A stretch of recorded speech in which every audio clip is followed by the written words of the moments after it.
Hey guys, and welcome to Kickstarter update number 36. I'm here in Seattle, heading towards a mythical place, a place of legends, and I'm here on a secret mission. You see, like at the end of the Kickstarter campaign, you guys unlocked that final stretch goal, which was the Game Master mode, the thing that nobody expected to be unlocked. And so we started working on it a couple of years ago now, and we've been very silent about it. But today, we're ready to show it to the world. Turns out that our Game Master mode is awesome. It's really, really cool. It's a completely new way of playing, and we've been thinking about how can we maximize the exposure for our Game Master mode. And that brought me to Seattle today. Because when you start thinking about how will I promote something like a Game Master mode, you start thinking of existing campaigns. And you say to yourself, well, maybe I could convert an existing campaign and put it in Original Sin 2. And that's exactly what I'm going to try to do today, because I'm here today at Wizards of the Coast, and I'm going to ask them if I can take one of their starter set campaigns and put it in Original Sin 2.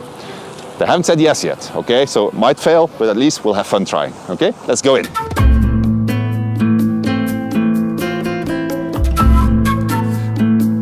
So, I made it in, but there's an obstacle.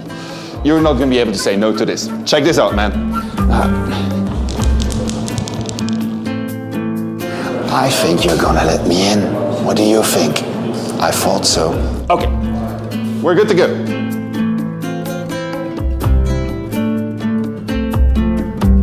So, we made them an offer they can't refuse. And we brought all of our equipment, so we're setting up a bunch of machines here, and we're going to play a GM session here in the offices of Wizards of the Coast, and hopefully they're going to like it. And if they like it, maybe, just maybe, they'll let us use Lost Mines of Phandelver as a demonstration campaign for Divinity Original Sin 2's awesome Game Master mode. Okay, are you as excited as I am? I am really excited, man.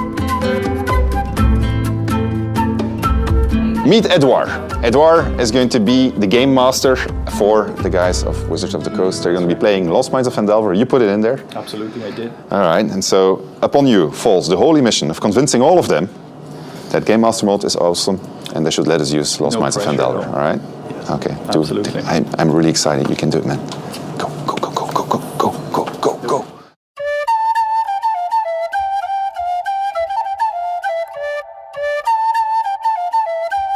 All right. Okay. So the game starts. So you can rotate the camera using mouse wheel and dragging and dropping the mouse wheel. You're now in Neverwinter, in the shop of a guy named Aaron Stonebrewer and his kids. You can right-click on the Stonebrewer guys to actually trade with them. However, this is a tabletop experience, so whatever you do will have consequences. So please, before you start stealing or attacking everybody, please think or talk to me. If the dwarves don't have something that you want, you can tell me, and we'll talk about it. A dwarf named Gundren Rockseeker has hired you to bring a wagon load of provisions to a settlement called Fendlin, a couple of weeks travel southeast of Neverwinter. So you can see the little, yellow pin there. This is where you're going. Oh, there we go. Yeah, there you go. All right, Mary. Well, you hear something in these ruins, like a breath, like something like that. You've been ambushed by goblins. What? All right. So the goblins just like burst out of their hiding places. And go, Maybe. oh, 1 HP left. I know. 1 HP One left. tough goblin. That's right. You've clearly bitten off more you can chew. Surrender now. Hell yeah. So he goes, I surrender. I surrender. So well played. The goblin is absolutely terrified and doesn't really say anything. Doesn't say anything. I run up next to Mary, Go ahead, guys. Talk to them. grab the goblin and shake him and go, "What have you done? Where have you been?" You managed to also extract that there was a map that they wanted. And this is what they wanted, the map. I poke him in the back and I go, "Start walking." Yeah, okay. All right, guys. I'm sorry I'm interrupting your session, but I went upstairs to the powers that be, and so they want to know if you had fun. Did you? Yeah. Yeah. You didn't have fun? No, I did. All right. A round of applause for our game master. All right, super.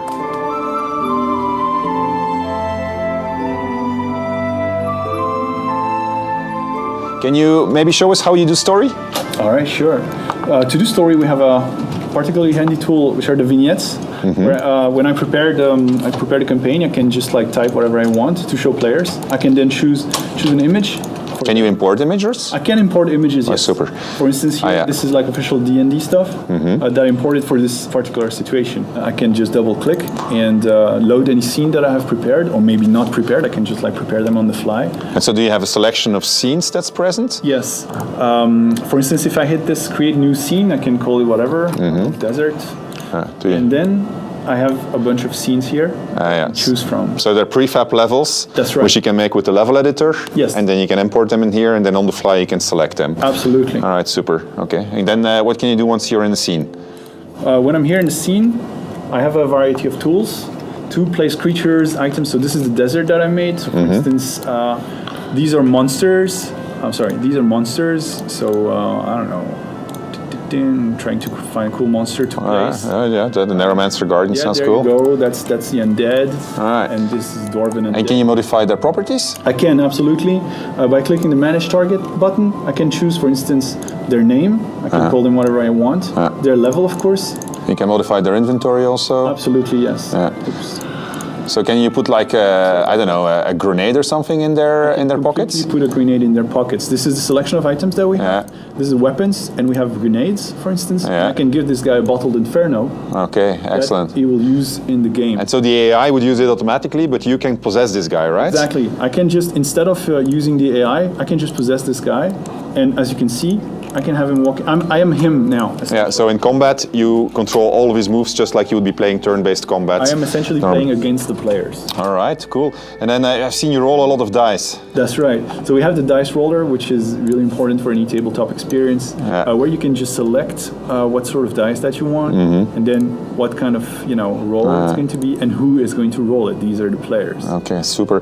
And you have the ability to give them gold, to create surfaces, those kind of things. So for instance, gold is the reward panel, and I can just select, for instance, who's going to get 200 gold, or 750 XP, and then I just hit give, and I can see their inventory right here. This is my own vision of their inventory, and I can see, for instance, that Salak got 200 gold. They already have 15. You also have your own inventory where you can prepare items. Absolutely, yes. I have Game Master's bag.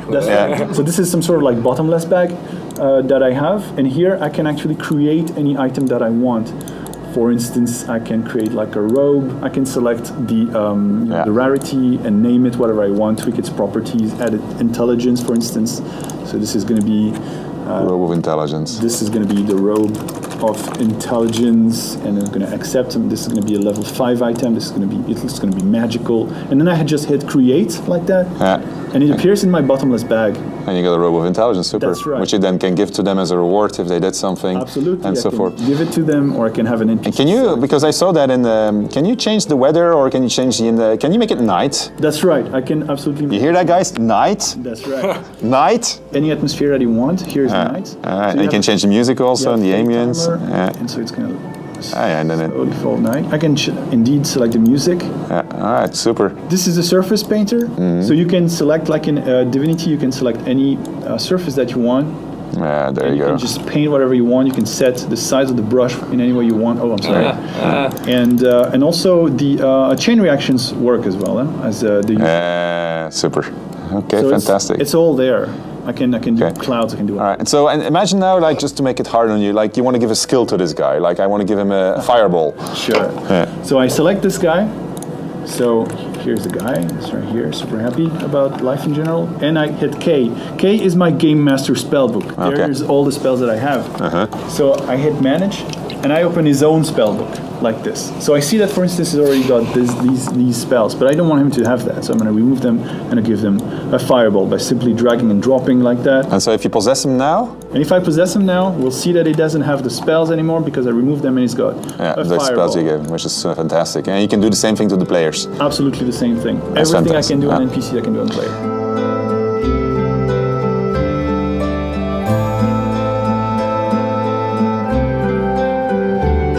I actually really like it. I found the depth of like what's the DM was able to do was actually pretty expansive. Seeing that the map, like the actual map, seeing the vignettes, having those choices and adding choices on the fly, which really, really good because it really helps take into account just how wildly, random and unpredictable players are, which is something that I haven't seen really been taken into account in other systems before. So I think it's really interesting.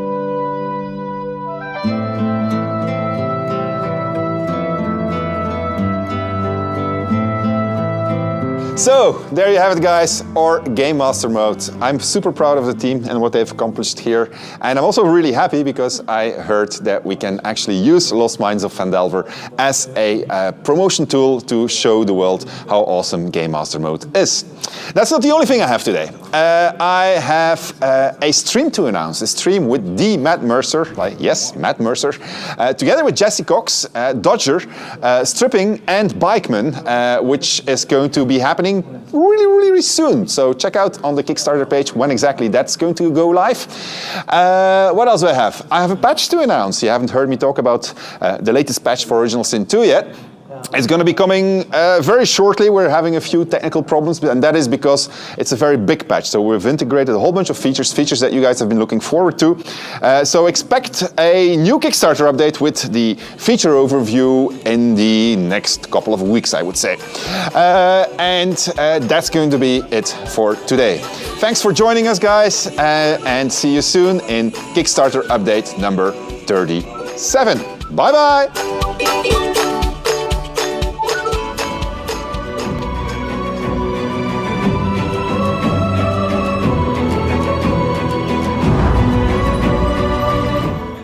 You can make yourself get horns so that you can do bull rush attacks, which cause bleeding. You can get wings so you can fly, or you can even do tentacle attacks. You grow tentacles.